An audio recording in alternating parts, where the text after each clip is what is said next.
أما بعد فأعوذ بالله من الشيطان الرجيم.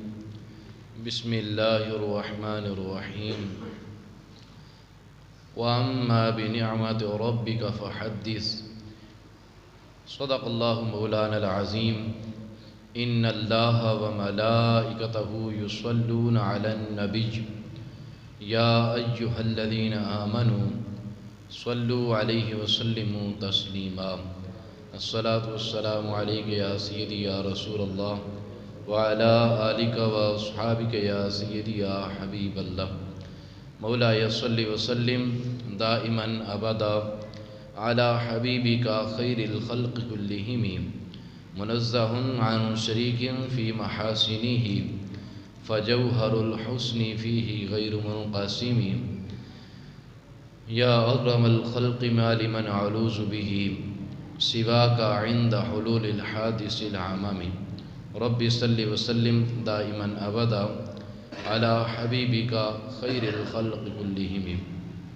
اللہ تبارک و تعالی جل جلالہ وعم نوالہ واتم برہانہ وعظم شانہ وجل ذکرہ وعز اسمہ کی حمد و ثنا اور حضور سرور کائنات مفخر موجودات زینت بزم کائنات دستگیر جہاں غم غسار زماں سید سروراں حمی بے قسام قائد المرسلین خاتم النبیین احمد مجتبیٰ جناب محمد مصطفیٰ علیہ الصلاۃ والسلام کے دربار گہربار میں ہدیہ درود و سلام عرض کرنے کے بعد نہایت ہی واجب الاحترام معزز و محتشم سامعین کرام، رب ذوالجلال کے فضل اور توفیق سے ماہ ربیع الاول شریف کا یہ پہلا جمعۃ المبارک ہمیں پڑھنے کی سعادت حاصل ہو رہی ہے۔ آج کے خطبہ جمعہ میں ہماری گفتگو کا موضوع برکات میلاد شریف ہے۔ اللہ تعالی ہمیں میلاد شریف کی برکتیں حاصل کرنے کی توفیق نصیب فرمائے۔ پچھلے جمعے چونکہ اس موضوع پر بیان کیا تھا کہ میلاد شریف منانا یہ جائز اور مستحسن ہے، قرآن حدیث اور اقوال مجتہدین و صحابہ علیہم الرضوان سے یہ ہم نے ثابت کیا۔ آج اسی قرآن و سنت سے ہی میلاد شریف کی برکتیں آپ کے سامنے میں چند بیان کروں گا کہ اگر کوئی بندہ میلاد شریف مناتا ہے تو اللہ تعالیٰ اس کو کتنی برکتیں عطا فرماتا ہے۔ اب دیکھیں، اللہ تبارک و تعالیٰ نے قرآن مجید برہان رشید کے اندر کئی مقامات پر اپنی نعمت کا چرچا کرنے کا حکم ارشاد فرمایا۔ سورۃ الضحیٰ کی آخری آیت ہے وَأَمَّا بِنِعْمَةِ رَبِّكَ فَحَدِّثْ، یعنی اور تم اپنے رب کی نعمتوں کا خوب چرچا کرو۔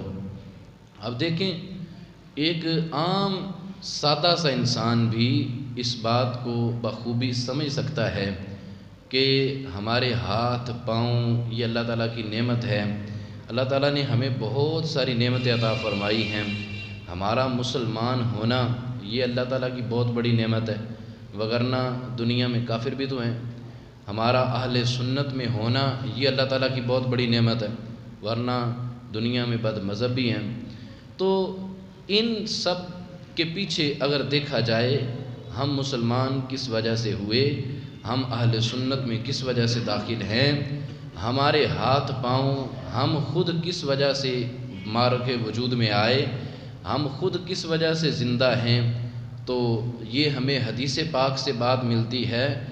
حضرت آدم علیہ السلام کو جب اللہ تبارک و تعالیٰ نے فرمایا اے آدم، اگر میں اپنے نبی آخر الزمان کو نہ بنانا ہوتا تو میں تجھے بھی پیدا نہ فرماتا۔ تو اب دیکھیں، ہمارا زندہ ہونا یہ ایک نعمت ہے، لیکن اس نعمت کی وجہ ہمارے آقا صلی اللہ علیہ وآلہ وسلم کی ذات مبارکہ ہے۔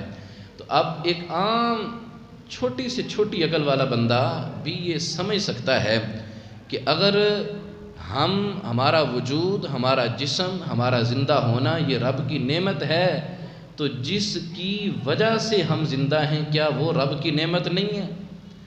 تو یقیناً وہ رب کی نعمت عظمی ہے، رب کی سب سے بڑی نعمت ہے ہمارے لیے، اور یہ بڑی نعمت ہے ہمارے لیے کہ اللہ نے ہمیں نبی آخر الزمان صلی اللہ علیہ وآلہ وسلم کی امت میں ہمیں پیدا فرمایا ہے۔ تو اس نعمت کا چرچا کیوں نہ کریں؟ آج ہم اپنی چھوٹی چھوٹی نعمتوں کا چرچا کرتے ہیں، ہمارے ہاں کوئی بچے کی ولادت ہو جائے، یہ اللہ کی ایک چھوٹی سی نعمت ہے ہمارے اوپر۔ آج ہمارے ہاں کوئی خوشی کا موقع ہو، ہم اس خوشی کا چرچا کرتے ہیں۔ تو مجھے بتائیں، یہ عام نعمتیں جو حقیقت میں بہت بڑی ہیں، لیکن اللہ تبارک و تعالیٰ کی بارگاہ کے لحاظ سے یہ چھوٹی چھوٹی نعمتیں اللہ تعالیٰ نے ہمیں عطا فرمائی ہیں، اس بارگاہ مقدس کے لحاظ سے ان کی حیثیت ایک چھوٹی چھوٹی نعمتوں کی سی ہے، تو ان پر ہم خوشی مناتے ہیں، اور یہاں پر ہمیں کوئی کسی قسم کا وسوسہ نہیں آتا۔ تو مجھے بتائیں، جو ان نعمتوں کی سردار نعمت ہے، جو رب کی سب سے بڑی نعمت ہے ہمارے لیے، ہمارے آقا و مولا صلی اللہ علیہ وآلہ وسلم، تو مجھے بتائیں کیا وہ جشن ولادت ان کی آئے اور ان کی ولادت کا دن آئے تو ہمیں اس نعمت پر شکر ادا نہیں کرنا چاہیے؟ یقیناً کرنا چاہیے، اور وہ رب تعالیٰ کی سب سے بڑی نعمت یعنی نعمت عظمی بن کر ہمارے لیے تشریف لائے ہیں۔ اب یہ قرآن و سنت، قرآن مجید برہان رشید سے اللہ تعالیٰ کا حکم ہے کہ رب کی جو نعمتیں ہیں تمہارے اوپر، ان کا تم نے چرچا کرنا ہے۔ تو اس آیت مقدسہ پر عمل کرتے ہوئے جب بھی نبی رحمت صلی اللہ علیہ وآلہ وسلم کا میلاد کا دن آتا ہے، بلکہ وہ مہینہ جب تشریف لاتا ہے، تو ہم اپنے گھروں کو سجا لیتے ہیں، گلیوں کو سجا لیتے ہیں، نعرے لگا لیتے ہیں، محفلیں سجا لیتے ہیں، اور گویا کہ اپنی یہ ہم زبان سے کہہ رہے ہوتے ہیں، لوگوں گواہ ہو جاؤ، ہم اللہ کی نعمت کا چرچا کر رہے ہیں۔ اور اللہ کی نعمت کا چرچا یہ قرآن مجید برہان رشید سے ثابت ہے۔ ہمارے آقا صلی اللہ علیہ وآلہ وسلم نے اس کو پسند فرمایا۔ اب جو لوگ ان نعمتوں کا چرچا کرتے ہیں، اللہ تعالیٰ ان کو ثواب کیا عطا فرماتا ہے۔ جو رب کے آرڈر پر عمل کرتے ہیں، رب ان کو اجر کیا عطا فرماتا ہے۔ بڑا مشہور و معروف واقعہ جس کو میں مختصر کر کے آپ کے سامنے پیش کر کے اپنی گفتگو کو آگے بڑھاؤں گا۔ ابو لہب یہ رسول اللہ صلی اللہ علیہ وآلہ وسلم کا تایا تھا، چچا کہا جاتا ہے عربی زبان میں، لیکن حقیقت میں تایا تھا۔ حضرت عبداللہ رضی اللہ تعالی عنہ جو حضور علیہ السلام کے والد گرامی ہیں، یہ سب سے چھوٹے بھائی تھے اور ان سے یہ بڑا تھا۔ اب وہ کافر تھا، اور اس کو یہ خبر ملی کہ سیدہ آمنہ رضی اللہ تعالی عنہا کے گھر میں بچے کی ولادت ہوئی ہے۔ اس کو خوشی ہوئی، خوشی اس طور پر ہوئی کہ چلو میرے بھائی تو اس دنیا سے چلے گئے، لیکن ان کی نسل چل پڑی ہے۔ 100 معاملات ذہن میں آتے ہیں کہ چلو بچہ پیدا ہوا ہے، ان کی نشانی ہمارے پاس رہ گئی ہے۔ تو اس نے اپنے بھتیجے کی خوشی منانے کے طور پر اس نے خوشی منائی، اور اس نے اس لونڈی کو آزاد کر دیا جو لونڈی یہ خبر لے کر آئی تھی، سویبہ، اور کہا کہ تو جا، آج سے آزاد ہے۔ اتنی خوشی اس نے منائی اپنے بھتیجے کی خوشی میں، حالانکہ تھا وہ کافر، بدترین کافر، بتوں کا پجاری، رب کے دربار کا بگوڑا، لیکن اس نے اپنے بھتیجے کی ولادت کی خوشی میں اس نے اپنی لونڈی کو آزاد کیا۔ رب تعالیٰ کو یہ اس کا عمل پسند آ گیا۔ تھا وہ کافر، ابدی ازلی جہنمی تھا وہ، اور ہے اور رہے گا ہمیشہ جہنم کا وہ مستحق ہے، لیکن جس وقت وہ مر گیا تو رب تعالیٰ کی یہ کرم نوازی ہوئی اس پر کہ اس کو کسی نے خواب میں دیکھا اس کے اہل خانہ میں سے کہ وہ جہنم کی وادیوں میں عذاب میں مبتلا ہے۔ تو پوچھا کیا بیتی تمہارے ساتھ، کیا معاملہ چل رہا ہے؟ تو اس نے کہا کہ اور تو مجھے کوئی خیر نصیب نہ ہوئی، میں تو جل رہا ہوں، سڑ رہا ہوں، یہاں پر جو کیا ہے اس کی سزا بھگت رہا ہوں، لیکن ایک چیز، ایک نعمت ہے میرے اوپر رب کی کہ ہر پیر کا دن جب آتا ہے تو مجھے میری دائیں انگلی سے پانی پیش کیا جاتا ہے۔ یہ دائیں انگلی اس سے مجھے پانی ملتا ہے اور میں پیتا ہوں، مجھے سکون نصیب ہوتا ہے۔ اب یہ اس کو پانی کیوں مل رہا ہے؟ اس نے خود ہی یہ ریزن بیان کی کہ یہ انگلی سے مجھے جو پانی مل رہا ہے اس وجہ سے کیونکہ اس انگلی سے میں نے اپنے بھتیجے کی ولادت کی خوشی مناتے ہوئے ثویبہ کو آزاد کیا تھا، اس انگلی سے اشارہ کیا تھا۔ رب کو یہ اتنی ادا میری پسند آئی، تھا میں کافر، جہنم کا تھا میں مستحق، لیکن رب تعالیٰ نے نبی صلی اللہ علیہ وآلہ وسلم کی ولادت کی خوشی منانے کی برکت سے مجھے جہنمی ہونے کے باوجود بھی نعمتوں سے نوازا ہے۔ تو اب مجھے بتائیں، یہاں اس واقعے کو لے کر علماء نے بڑی طویل گفتگو فرمائی، بڑی لمبی گفتگو فرمائی اور اپنی رائے کا اظہار کیا، سب نے آراء کا اظہار کیا، سب نے کہا کہ لوگوں دیکھو سنو، ایک کافر ہے اور بدترین کافر، کافروں کا سردار کافر ہے جو ہمیشہ کے لیے جہنمی ہے، اگر وہ خوشی منائے اور نبی سمجھ کر نہیں بلکہ بھتیجا سمجھ کر خوشی منائے، ہے وہ کافروں کا سردار، اللہ اس کو بھی محروم نہیں رکھتا، اللہ اس پر بھی کرم نوازی کچھ نہ کچھ فرما دیتا ہے۔ تو جو نبی صلی اللہ علیہ وآلہ وسلم کا امتی ہو کلمہ پڑھنے والا، اس کے سینے میں ابو لہب کی طرح بغض نہ ہو حضور کا، بلکہ اس کا سینہ حضور کی محبت سے بھرا ہوا ہو، وہ دن رات بتوں کا پجاری نہ ہو بلکہ دن رات لبوں پر درود و سلام کے نذرانے پیش کرنے والا ہو، وہ دن رات رب کی نافرمانیاں نہ کرتا ہو بلکہ دن رات اپنے محبوب کے گیت گاتا ہو، ایسا شخص اگر محبوب صلی اللہ علیہ وآلہ وسلم کی خوشی منائے، جب کافر محروم نہیں رہ سکتا تو یہ کیسے محروم رہ سکتا ہے؟ جب کافر پر یہ کرم نوازی ہو سکتی ہے تو کوئی سوچ بھی نہیں سکتا ہے کہ اللہ اس کو کتنی کرم نوازیاں عطا فرمائے گا۔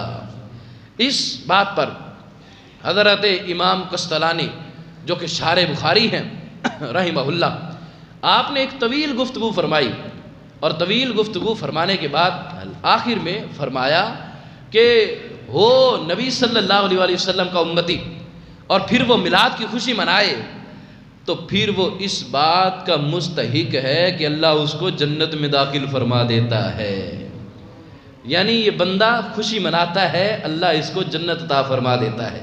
تو یہ ہے صلہ جو محبوب صلی اللہ علیہ وآلہ وسلم کی خوشی منانے کی وجہ سے اللہ ہمیں عطا فرماتا ہے۔ اسی بنیاد پر شیخ عبدالحق محدث دہلوی رحمۃ اللہ تعالی علیہ آپ نے بھی اسی طرح کی گفتگو فرمائی اور فرمایا کہ دیکھو ایک کافر ہے جب وہ اپنی لونڈی کو آزاد کرتا ہے اللہ اس کو بھی انعام عطا فرماتا ہے، تو اگر وہ مسلمان ہو اور محبت میں آ کر نبی سمجھ کر خوشی سے معمور ہو کر محبت مصطفیٰ سے سینے کو بھر کے اگر وہ جشن ولادت منائے تو اللہ اس کو بھی عظیم اجر عطا فرمائے گا۔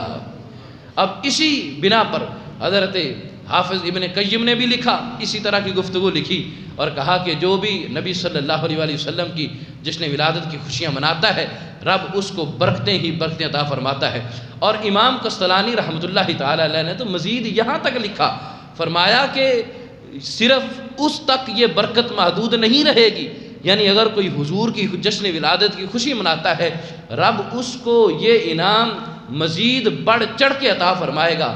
فرمایا کہ محفل میلاد والوں کے لیے خاص یہ بات بڑی مجرب اور ثابت شدہ ہے اور بڑی آزمائی ہوئی یہ بات ہے کہ جب بھی کوئی بندہ خوشی مناتا ہے، جب بھی کوئی بندہ جشن ولادت کو مناتا ہے، محفل میلاد منعقد کرتا ہے تو اس کے گھر میں سالہ سال امن ہی امن رہتا ہے، آفات و بلیات سے اس کا گھر محفوظ رہتا ہے، اور جو اس کی مراد ہوتی ہے، جو اس کا مقصد ہوتا ہے، جس کے لیے وہ دن رات کوشش کر رہا ہوتا ہے کہ میرا یہ مقصد پورا ہو جائے، جشن ولادت کی خوشی مناتا ہے اللہ اس کا وہ مقصد بھی پورا فرما دیتا ہے۔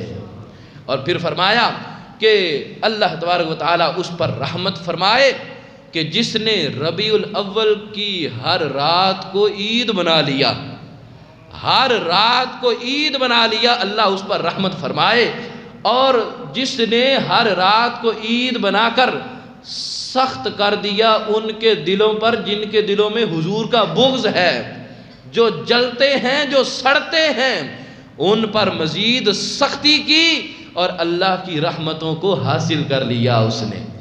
تو یہ وہ بزرگ محدث جو کہ آج سے کئی سو سال پیدا ہوئے، حدیثوں کو جاننے والے، قرآن کو جاننے والے، سنت کو جاننے والے، حضور کا زمانہ قریب سے دیکھنے والے، وہ یہ ہمارے لیے مشعل راہ کی حیثیت رکھتے ہیں۔ اور انہوں نے ہمارے لیے یہ ایک رہنمائی کی ہماری کہ جس طرح اہل عرب مشرق و مغرب کے رہنے والے ہمیشہ سے رب تعالیٰ کے محبوب کے آنے کی خوشیاں منا رہے ہیں اور رب انہیں اجر و ثواب عطا فرما رہا ہے، تو آنے والوں تم نے بھی گھبرانا نہیں ہے۔ جب جب ربیع الاول آنا ہے تم نے بھی خوشیاں منانی ہیں، اور ربیع الاول آتے رہنا ہے، تم نے خوشیاں مناتے رہنا ہے۔ اس کی برکتیں تمہیں یہ ملیں گی کہ ہر مرتبہ رب تمہیں اجر عظیم عطا فرماتا رہے گا۔ تو یہ ہے حضور صلی اللہ علیہ وآلہ وسلم کی جشن ولادت کی خوشی منانا۔ اور پھر خوشیاں کیوں نہ منائیں؟ ارے جس وقت شب قدر آتی ہے اس وقت تو ہر گناہگار سے گناہگار انسان بھی مسجد میں آ جاتا ہے خوشی منانے کے لیے، اپنی بخشش کروانے کے لیے، اور یہ سمجھتا ہے کہ یہ وہ رات ہے جس رات کے بارے میں اللہ تبارک و تعالیٰ نے اپنے قرآن پاک میں ارشاد فرمایا لیلۃ القدر خیر من الف شہر، لیلۃ القدر تو 1000 مہینوں سے بہتر رات ہے۔ اس رات کو پانے کے لیے ایک گناہگار بندہ مسجد میں آ جاتا ہے، بلکہ ہر طبقے سے تعلق رکھنے والا، ہر مکتبہ فکر سے تعلق رکھنے والا وہ بھی مسجد میں آ جاتا ہے اور اپنی آخرت سنوارنے کی کوشش کرتا ہے۔ میں کہتا ہوں محدثین کی گفتگو تو سنو کہ اس بات پر محدثین نے کیا فرمایا ہے کہ کیا شب قدر کی رات افضل ہے یا میرے آقا صلی اللہ علیہ وآلہ وسلم کی ولادت کی رات افضل ہے؟ تو اس پر 3 دلیلیں امام قسطلانی رحمۃ اللہ تعالی علیہ آپ نے پیش کی اور ان کا منہ بند کیا، جو معاذ اللہ میلاد منانے کو بدعت کہتے ہیں، اور جو کہتے ہیں کہ نہیں اس رات مسجدوں کو دروازے تالے لگا کر گھروں میں بیٹھ جانا چاہیے اور اس رات یہ رنجیدہ ہونا چاہیے، غم زدہ ہونا چاہیے، خوشیاں نہیں منانی چاہیے۔ میں کہتا ہوں غم زدہ وہ ہو جس کا نبی مر گیا ہے، رب کعبہ کی قسم ہمارا نبی آج بھی زندہ ہے، وہ تو رحمت للعالمین بن کر آئے ہیں، یہاں ہیں، کانا کا لفظ نہیں آیا، وما ارسلناک الا رحمت للعالمین، یہاں پر کانا کا لفظ آتا تو ماضی کا صیغہ استعمال ہوتا تو شاید کوئی ہم سمجھ سکتے کہ وہ محبوب آ چکے ہیں، رحمت للعالمین بن کر آئے تھے، لیکن قرآن کا ترجمہ کرنے والے تو آج بھی یہ ترجمہ کر رہے ہیں کہ ہم نے آپ کو رحمت للعالمین بنا کر بھیج دیا ہے، آپ رحمت بن کر آئے ہیں۔ تو یہ ترجمہ اس بات پر دلالت کرتا ہے، یہ قرآن کی آیت اس بات پر دلالت کرتی ہے کہ میرا محبوب آج بھی زندہ ہے۔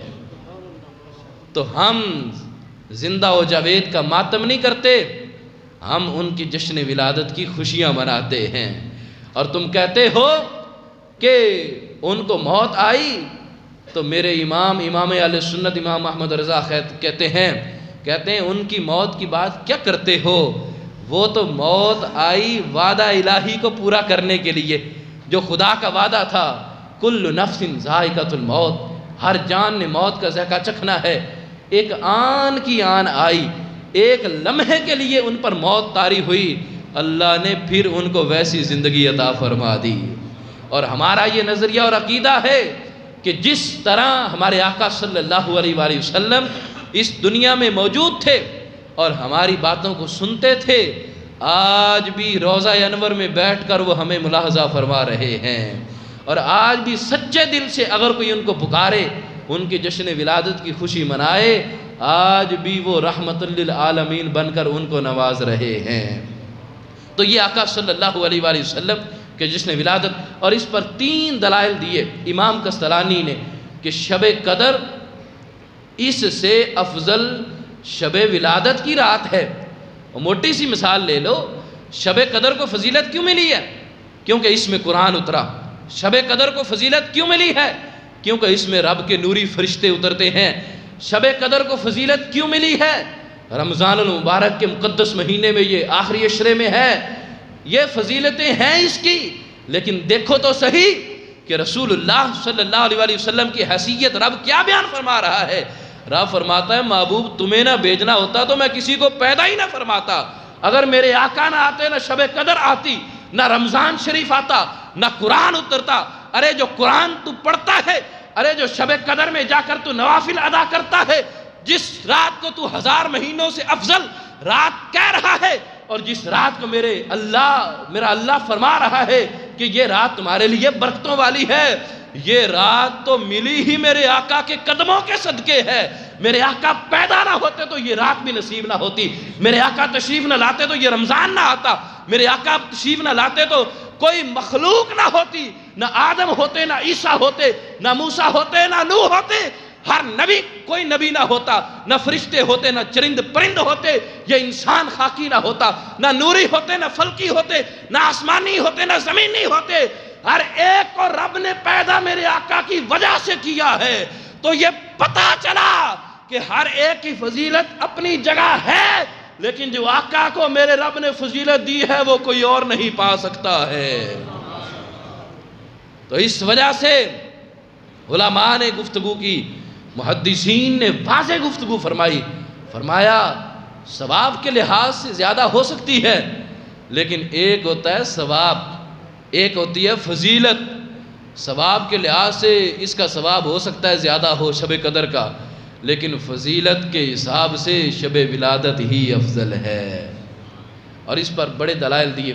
تو یہ آقا صلی اللہ علیہ وآلہ وسلم کی جشن ولادت کی خوشیاں ہم مناتے آئے ہیں، منا رہے ہیں، اور صبح قیامت تک مناتے رہیں گے، بلکہ قیامت والے دن میں نے تو یہ پہلے بھی کہتا رہتا ہوں، آنکھیں لوگوں نے پتہ نہیں بند کی ہوئی ہیں، اور ان کو شاید پتہ نہیں چلتا کہ قیامت والے دن ہونا کیا ہے۔ اتنا 50,000 سالہ دن ہے، اس میں لوگوں نے کرنا کیا ہے؟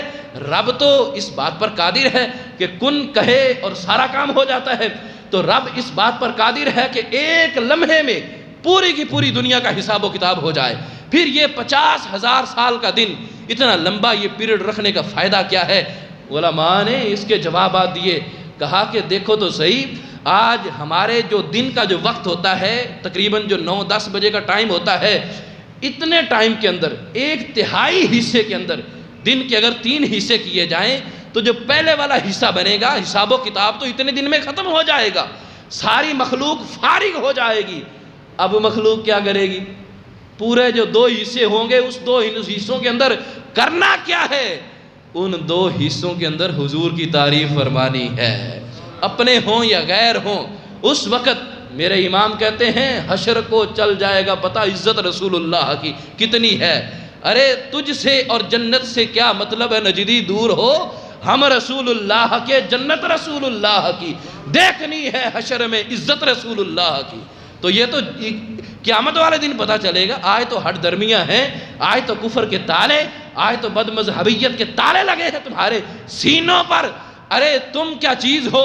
وہ جو میرے آقا کے سامنے زندہ اور جاوید جاگتے تھے، جب رب نے ان کے منہوں پر اور ان کے کانوں پر اور ان کے دلوں پر تالے لگا دیے کفر کے، وہ نہ سن سکے اور ان پر وہ باتیں اثر نہ کر سکی، وہ جنت نہ خرید سکے، تو آج تم تو بڑی دیر بعد میں آنے والے ہو، تو ہمیں گلہ نہیں ہے کہ تم مانتے نہیں ہو، ہمیں شکوہ نہیں ہے کہ تم مانتے نہیں ہو، ہم تو اپنے مقدر کا ستارہ چمکا رہے ہیں کہ اللہ نے ہمیں ان میں پیدا کیا ہے جو آج بھی حضور کا جشن ولادت منا رہے ہیں۔ تو اس لیے ناز کرنا چاہیے۔ تو وہ قیامت کا دن کیوں اتنا لمبا پیریڈ رکھا؟ تو فرمایا کہ حساب و کتاب تو بڑی جلدی ختم ہو جائے گا، اور بقیہ دن کیا کرنا ہے؟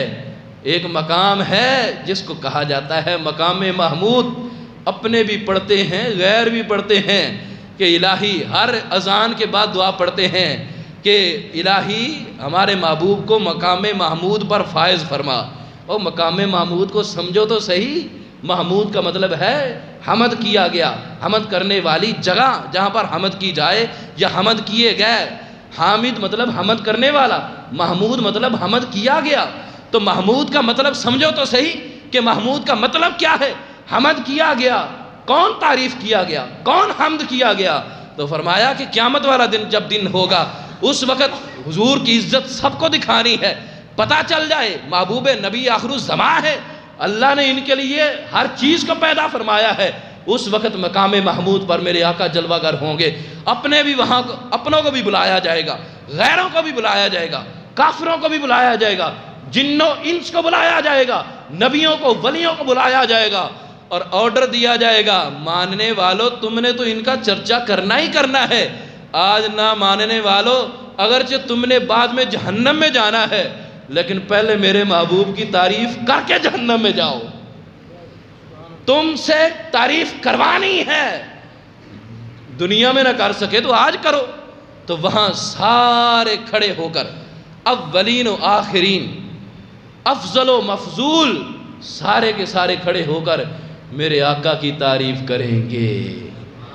تو یہ محبوب صلی اللہ علیہ وآلہ وسلم ہیں جن کو رب نے مقام محمود عطا فرمانا ہے، اور اس کی ہم دعا کرتے ہیں کہ الہی ہمارے محبوب کو مقام محمود عطا فرما۔ اب دیکھیں ہمارے ہاں ایک ہم صرف باتیں کرنے والے نہیں ہیں، اللہ کے فضل و کرم سے اہل سنت کے پاس جتنے بھی افعال اور اعمال ہیں ہر کے پاس ہر چیز پر سینکڑوں دلیلیں ہمارے پاس موجود ہیں، قرآن مجید برہان رشید کے اندر، احادیث کریمہ کے اندر، اقوال صحابہ و اقوال ائمہ مجتہد کے اندر سے ہمارے اہل سنت کا عقیدہ ہر چیز ثابت کرتی ہے۔ اب دیکھیں کوئی کہہ سکتا ہے کہ بھائی تم یہ جلوس نکالتے ہو، یہ رواج تو اس وقت نہیں تھا، تم آج دیگیں پکاتے ہو، اس وقت یہ انداز تو نہیں تھا، ابو بکر سے بڑے ہو گئے ہو تم عاشق رسول، عمر فاروق اعظم سے بڑے عاشق ہو گئے ہو تم، اور تم اس انداز سے جلوس نکالنا تم نے شروع کر دیے ہیں۔ میں کہتا ہوں دیکھنے والی نظر ہونی چاہیے، اگر نظر ہو تو ہر چیز نظر آ جاتی ہے، اگر دیکھنے والی نظر نہ ہو، صرف یہ دنیاوی آنکھیں مل جائیں، رب ان کا حقیقی نور چھین لے، نور ایمان بندے کے پاس نہ ہو تو پھر وہ محبوب سامنے بھی جلوہ گار ہوں تو پھر بھی اندھوں کو نظر نہیں آتے ہیں۔ تم کیا کہتے ہو آج ہمیں نظر نہیں آتے؟ تو ہمارا مقصد تمہیں منوانا نہیں ہے، ہم تو شروع سے میں تو کہتا ہوں ہمارا مقصد ہے بتانا، ہمارا مقصد منوانا نہیں ہے، اور اپنوں کے نظریات کو پختہ کرنا ہے تاکہ ان کو کوئی ان پر اعتراض کرے تو یہ ڈاما ڈول نہ ہو جائیں، یہ پھسل نہ جائیں۔ اگر پھسلنے لگو تو پھر بھی ہمارے مناظر جس وقت مناظرہ کرنے جاتے تھے تو اس وقت جا کر یہ کہتے تھے سن لے سامنے والے، اگر میں جیت گیا تو سمجھ لینا ہمارا مسلک حق ہے، ہم حق پر ہیں، اور یہ سن لو اگر میں ہار گیا پھر بھی ہم حق پر ہوں گے، اگر ہاروں گا تو اپنے علم کی کمی کے سبب ہاروں گا۔ تو آج کوئی اعتراض کرے تو اس کا جواب اگر نہ آئے تو علماء کے پاس لے کر آئیں اور کہیں کہ آج میں جو تمہاری بات کا جواب نہیں دے سکا اس کی وجہ یہ ہے کہ میں باقاعدہ پڑھا نہیں ہوں، میرے پاس علم نہیں ہے، آؤ تمہیں علم والوں کے پاس لے کر چلتے ہیں، تمہاری وہ بولتی بند کریں گے۔ تو اس لیے علماء کے پاس لے کر آیا کریں، اور ہر چیز لوگوں کو ان دنوں میں یاد آ جاتی ہے، بچیوں کی شادیاں پتہ نہیں کیا کیا۔ تو دیکھیں ہم جشن ولادت مناتے ہیں، رب نے بھی جشن ولادت منایا ہے، ہم اپنی حیثیت کے مطابق یہ لائٹنگ کرتے ہیں، رب نے اپنی حیثیت کے مطابق لائٹنگ فرمائی۔ کہتے ہیں جس وقت معراج کی رات میرے آقا صلی اللہ علیہ وآلہ وسلم تشریف لے کر گئے، جاء نبی جاء رسول، حضور جس وقت تشریف لے کر گئے تو رب تعالیٰ نے کیسا چراغاں فرمایا وہ جو سدرۃ المنتہا پر درخت ہے اس پر رب تعالیٰ نے سونے کے ٹکڑے سجا دیے، اور سونے کے ٹکڑوں کو وہ نور عطا فرمایا کہ جس کی کوئی مثال نہیں دی جا سکتی۔ جس وقت میرے محبوب جا رہے تھے وہ سونے کے ٹکڑے بھی جگمگا رہے تھے، گویا کہ میرا رب یہ فرما رہا تھا کہ محبوب دنیا والے اپنے حساب سے لائٹنگ کرتے ہوں گے، میں تو رب ہوں، میں نے اپنی حیثیت کے مطابق لائٹنگ کرنی ہے۔ رب نے سونے کے ٹکڑوں کو جگمگ کر کے محبوب صلی اللہ علیہ وآلہ وسلم کی جشن ولادت منائی، حضور کا میلاد منایا، اور ہمیں یہ درس دیا کہ تم نے، میں رب ہو کر منا رہا ہوں اور تم نے بھی یہ منانا ہے۔ اور حضرت شفا فرماتی ہیں جس وقت میرے آقا صلی اللہ علیہ وآلہ وسلم کی ولادت ہوئی تو اس وقت میں نے دیکھا یہ آسمان کے ستارے اتنے قریب آ گئے، گویا کہ میں سمجھنے لگی کہ میرے اوپر گر جائیں گے۔ وہ ستارے گرنے کے لیے نہیں قریب آئے تھے، وہ تو میرے آقا کا میلاد منانے کے لیے قریب آئے تھے۔ وہ چرند پرند نے اس وقت خوشیاں منائی جس وقت میرے آقا کا نور باہر تشریف لا رہا تھا۔ اس وقت پرندے بھی چونچوں میں موتی، یاقوت اور مرجان لے کر میرے آقا کے والدہ طیبہ طاہرہ کے گرد چکر لگا رہے تھے اور موتی بکھیر رہے تھے، زبان حال سے یہ کہہ رہے تھے آمینہ تمہیں مبارک ہو، نبیوں کا امام تشریف لانے والا ہے۔ نبیوں نے خوشیاں منائی، اللہ کے ولیوں نے خوشیاں منائی، صحابہ کرام نے خوشیاں منائی، اور آج ان کے طریقے پر چلتے ہوئے اہل سنت بھی خوشیاں منا رہے ہیں اور خوشیاں منا کر اپنی آخرت کو بھی سنوار رہے ہیں۔ تو یہ تھا لائٹنگ ہم کرتے ہیں۔ اب جلوس نکالتے ہیں تو جلوس اور جھنڈے دونوں پر ایک ہی دلیل پیش کرنا چاہتا ہوں۔ جس وقت حضرت بریدہ اسلمی رضی اللہ تعالیٰ عنہ ابھی اسلام قبول نہیں کیا تھا، اور بڑی یہ پاورفل دلیل ہے، جس وقت یہ ابھی اسلام قبول نہیں کیا، میرے آقا ہجرت کر کے مدینہ شریف جا رہے تھے، یہ راستے میں گئے معاذ اللہ گرفتار کرنے کے لیے، لیکن جب بات چیت ہوئی، جب آنکھوں سے آنکھیں ملائیں، جب وہ رب کے محبوب کا نوری چہرہ نظر آیا تو دل کی دنیا بدل گئی۔ میرے محبوب نے ایک دفعہ پوچھا کیسے آئے ہو؟ کہا کلمہ پڑھنے کے لیے آیا ہوں۔ وہ جو گرفتار کرنے کے لیے 70 لوگوں کے ساتھ گیا تھا، اس وقت جس وقت نگاہ پڑی چہرہ مصطفیٰ پر، الفاظ بدل گئے، دنیا بدل گئی، حالات بدل گئے۔ گرفتار کرنے آیا تھا، خود ان کے عشق میں گرفتار ہو کر رہ گیا۔ یہ ہے میرے آقا صلی اللہ علیہ وسلم۔ اور اب اس پر ہمیں کیسے دلیل ملتی ہے کہ ہمیں جھنڈے لہرانے چاہیے، ہمیں جلوس نکالنا چاہیے؟ تو اس وقت حضرت بریدہ اسلمی نے کہا کہ یا رسول اللہ صلی اللہ علیہ وسلم، اب آپ نے مدینہ میں داخل ہونا ہے تو میں یہ گوارا نہیں کرتا کہ آپ یوں ایسے ہی داخل ہو جائیں، ایک جھنڈا ہونا چاہیے۔ جھنڈے کے لفظ موجود ہیں، جھنڈا ہونا چاہیے۔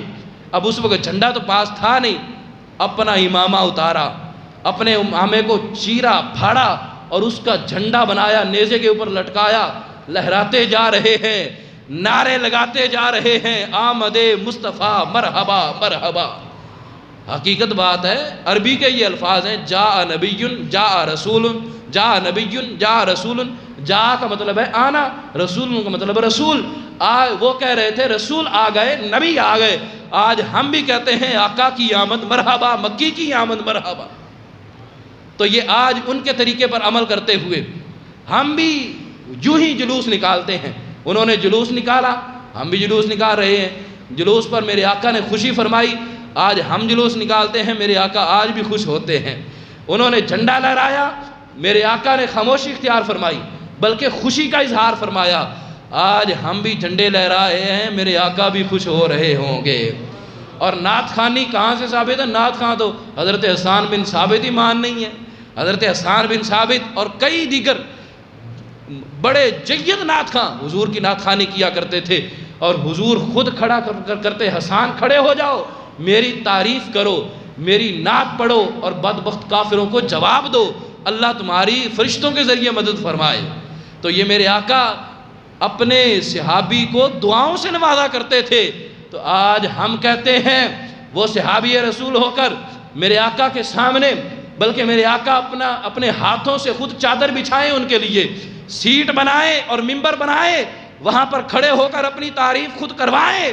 میرے آقا ان کو نوازتے ہیں۔ آج ان کے امتی ہم اگر حضور کی یوں نعت شریف پڑھیں، حضور کی جشن ولادت کی خوشی منائیں، تو آج بھی ہمیں آقا نواز دیتے ہیں۔ وہ پڑھا نہیں ہے امام بوصیری فالج ہو گیا تھا تو پھر لکھا مولا یصلی وسلم دائما ابدا علی حبیبک خیر الخلق کلہم۔ یہ فالج ہو گیا تھا تو یہ قصیدہ بردہ لکھا، بردہ چادر کو ہی بولتے ہیں، عربی کا لفظ ہے، قصیدہ بردہ لکھا۔ تو میرے آقا خواب میں تشریف لائے اور چادر عطا فرمائی، اور اپنے جسم مبارک پر، جسم پر ہاتھ پھیرا، اپنا مبارک ہاتھ جو کل فالج تھا، صبح اٹھے تو صحت یاب ہو چکے تھے۔ تو آج بھی آقا کرم نوازیاں فرماتے ہیں۔ زیادہ دلائل دینے کی حاجت نہیں ہے، دلیلیں دینے کے لیے تو ہمارے پاس بہت ساری ہیں، اتنی ہیں کہ ہماری سانسیں ختم ہو سکتی ہیں، رب کے محبوب کی تعریف ختم نہیں ہو سکتی ہے، لیکن ماننے والوں کے لیے ایک ہی دلیل کافی ہوتی ہے۔ نہ ماننے والوں کے لیے سراپا قرآن بھی سامنے ہو تو پھر بھی نہیں مانتے ہیں۔ اللہ ہمیں عمل کرنے کی توفیق عطا فرمائے۔ اس لیے بڑھ چڑھ کر آقا کے جشن ولادت کی خوشیاں منائیں۔ جو کہتا ہے سارا سال میرے گھر میں امن رہے، سارا سال میرے گھر میں خوشیاں رہے، بڑھ چڑھ کر حضور کا جشن ولادت منائیں، سارا سال آفات و بلیات سے محفوظ رہیں گے۔ وآخر دعوایا ان الحمدللہ رب العالمین۔